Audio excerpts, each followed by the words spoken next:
रवीश कुमार, प्रधानमंत्री नरेंद्र मोदी और प्रियंका गांधी दोनों के भाषणों को एक साथ रखकर आप देखेंगे तो पता चल जाएगा कि इस महान गीत की भावना से राजनीति करने की कोशिश कौन कर रहा है। प्रधानमंत्री मोदी वंदे मातरम के अंतरों को काटने को भारत के विभाजन से जोड़ते हैं तो प्रियंका गांधी एक तथ्य सामने रखती हैं। कहती हैं जन गण मन भी लंबी कविता का हिस्सा है। मूल कविता में 5 अंतरे हैं, लेकिन पहला अंतरा ही गाया जाता है जो 52 सेकंड का होता है।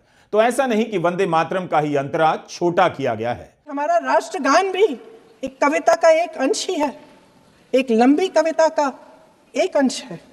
और इन दोनों राष्ट्रगीत और राष्ट्रगान के अंश को चुनने में सबसे बड़ी भूमिका गुरुदेव रविंद्रनाथ टैगोर की थी। वंदे मातरम के स्वरूप पर सवाल उठाना, जिसे संविधान सभा ने स्वीकार किया, न सिर्फ उन महापुरुषों का अपमान करना है जिन्होंने अपने महान विवेक से यह निर्णय लिया, मगर एक संविधान विरोधी मंशा को भी उजागर करता है। क्या सत्ता पक्ष के हमारे साथी इतने अहंकारी हो गए हैं कि अपने आप को महात्मा गांधी जी से, रविंद्रनाथ टैगोर जी से, राजेंद्र प्रसाद जी से, बाबा साहब अंबेडकर जी से, मौलाना आजाद जी से, सरदार पटेल जी से, सुभाष चंद्र बोस जी से बड़ा समझने लग गए हैं? अभी तक आपको किसी ने यह बात प्रमुखता से नहीं बताई कि राष्ट्रगान भी लंबी कविता का हिस्सा है। तो क्या किसी दिन बीजेपी इसे लेकर भी मुद्दा बनाएगी कि जनगण मन की पूरी कविता स्वीकार नहीं की गई, इसके साथ अपमान हुआ।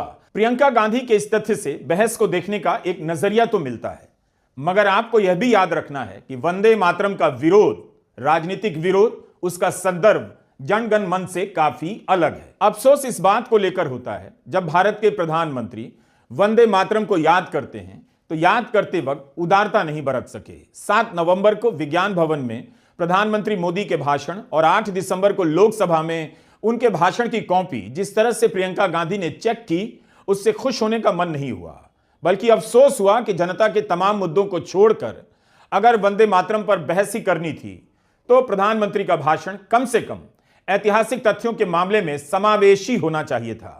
1937 के जिस कार्य समिति की चर्चा हो रही है, जिसमें वंदे मातरम के 2 अंतरे का चुनाव होता है और वही अंतरा संविधान सभा भी चुनती है, उसे लेकर कैसे प्रधानमंत्री मोदी एक नया मोड़ देते हैं और प्रियंका गांधी कैसे तथ्यों से उसे सीधा करती हैं, इसे देखना चाहिए। और अफसोस भी करना चाहिए कि कांग्रेस को घेरने के क्रम में वंदे मातरम के इतिहास के साथ छेड़छाड़ करने की कोशिश हो रही है। प्रधानमंत्री मोदी ने नेहरू के पत्र का जिक्र किया जो उन्होंने नेताजी बोस को लिखा था कि वंदे मातरम पर चर्चा हो।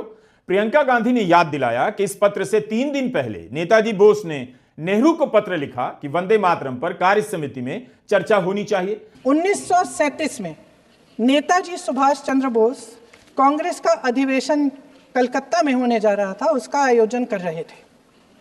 तो जो मोदी जी ने पत्र सुनाया सदन में 20 अक्टूबर का और कहा कि जवाहरलाल नेहरू जी ने नेताजी को ये चिट्ठी लिखी और ये कहा कि इस पर चर्चा होनी चाहिए, उससे पहले 3 दिन पहले नेताजी सुभाष चंद्र बोस ने पंडित जवाहरलाल नेहरू को एक चिट्ठी लिखी थी जिसका जिक्र आपके प्रधानमंत्री ने नहीं किया। और इस चिट्ठी में सुन लीजिएगा,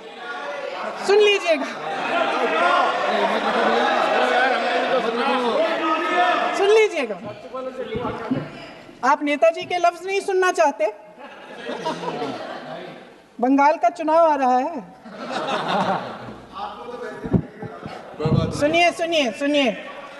सुनिए। हाँ, कोई बात नहीं, हम तो देश के लिए हैं। हम देश के लिए हैं। आप चुनाव के लिए हैं, हम देश के लिए हैं। हम जितने भी चुनाव हारे, हम यहाँ बैठे रहेंगे और आपसे लड़ते रहेंगे और आपकी विचारधारा से लड़ते रहेंगे। अपने इस देश के लिए, अपनी इस मिट्टी के लिए लड़ते रहेंगे। आप हमें रोक नहीं सकते। सुन लीजिए सुभाष चंद्र बोस जी ने क्या कहा। सुन लीजिए। My dear Jawahar, reference Vande Mataram. We shall have a talk in Calcutta and also discuss the question in the working committee if you bring it up there. I have written to Dr. Tagore to discuss this matter with you when you visit Santi Niketan. Please do not forget to have a talk with him when you visit Santi Niketan. ये 17 अक्टूबर को लिखी जाती है। 10 अक्टूबर को नेहरू जी इसका जवाब देते हैं और आपके और 20 अक्टूबर को, हाँ ठीक है, 20 अक्टूबर को नेहरू जी इसका जवाब देते हैं। इस जवाब की एक पंक्ति प्रधानमंत्री जी ने सुनाई, बाकी पंक्तियां क्यों नहीं सुनाई? क्योंकि उनमें नेहरू जी क्या कह रहे हैं? There is no doubt that the present outcry against Vande Mataram is to a large extent a manufactured one by the communalists. Whatever we can do, whatever we do, we cannot pander to communalists' feelings, but to meet real grievances where they exist. I have decided now to reach Calcutta on the 25th morning. This will give me time to see Dr. Tagore as well as other friends. समझ रहे हैं आप? प्रधान चुप है तो समझ ही गए होंगे। फिर क्या होता है?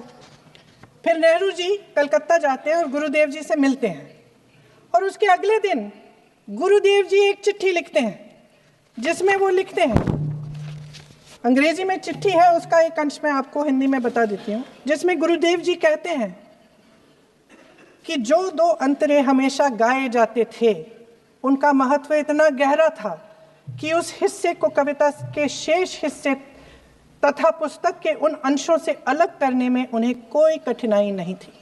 उन्होंने ये कहा कि स्वतंत्रता संग्राम में हमेशा से वही 2 अंतरे ही गाए जाते थे और उनको गाते हुए कुर्बानी देने वाले सैकड़ों शहीदों के सम्मान के लिए उन्हें ऐसे ही गाना उचित रहेगा। उन्होंने यह भी कहा कि बाद में जोड़े गए अंतरों का सांप्रदायिक मायना निकाला जा सकता है और उस समय के माहौल में उनका इस्तेमाल अनुचित होगा। इसके बाद 28 अक्टूबर 1937 में कांग्रेस की कार्य समिति ने अपने प्रस्ताव में वंदे मातरम को राष्ट्रगीत घोषित किया। उन्हीं दो अंतरों को कार्य समिति की बैठक में महात्मा गांधी जी, नेताजी सुभाष चंद्र बोस, पंडित नेहरू, आचार्य नरेंद्र देव जी, सरदार पटेल जी, गुरुदेव रविंद्रनाथ टैगोर जी सब मौजूद थे। इस प्रस्ताव के ये सभी महापुरुष इस प्रस्ताव से सहमत थे। आगे क्या होता है ये भी सुना लूं। भारत की आजादी के बाद जब इसी गीत के इन्हीं 2 अंतरों को 1950 में डॉक्टर राजेंद्र प्रसाद जी ने संविधान समिति में भारत का राष्ट्रगीत घोषित किया, तब लगभग यही महापुरुष मौजूद थे। इनके साथ साथ BR अम्बेडकर जी भी सभा में थे और इनके साथ साथ मेरे सत्ता पक्ष के साथियों के नेता श्री श्यामा प्रसाद मुखर्जी भी मौजूद थे। वही 2 अंतरे राष्ट्रगीत घोषित किए, किसी ने कोई आपत्ति जारी नहीं की, कोई आपत्ति नहीं जताई। प्रधानमंत्री मोदी 1937 में हुई कांग्रेस की उस कार्य समिति के फैसले पर निशाना साध रहे थे जिसने तय किया कि जहां भी राष्ट्रीय समागम होगा वहां पर वंदे मातरम का 2 ही अंतरा गाया जाएगा। प्रधानमंत्री मोदी इसे लेकर आरोप लगाते हैं कि ऐसा कर कांग्रेस मुस्लिम लीग के आगे झुक गई और भारत का विभाजन हुआ, जबकि प्रियंका गांधी बता रही हैं कि इसी अंतरे को संविधान सभा ने आजाद भारत के राष्ट्रगीत के रूप में स्वीकार किया और तब श्यामा प्रसाद मुखर्जी, डॉक्टर अंबेडकर या किसी ने भी विरोध नहीं किया। हम फिर से बता रहे हैं कि 1937 में जवाहरलाल नेहरू कांग्रेस के अध्यक्ष थे। कांग्रेस समिति के सदस्यों में महात्मा गांधी, सरदार पटेल, मौलाना आजाद, सरोजनी नायडू, नरेंद्र देव, जमनालाल बजाज, JB कृपलानी सदस्य थे।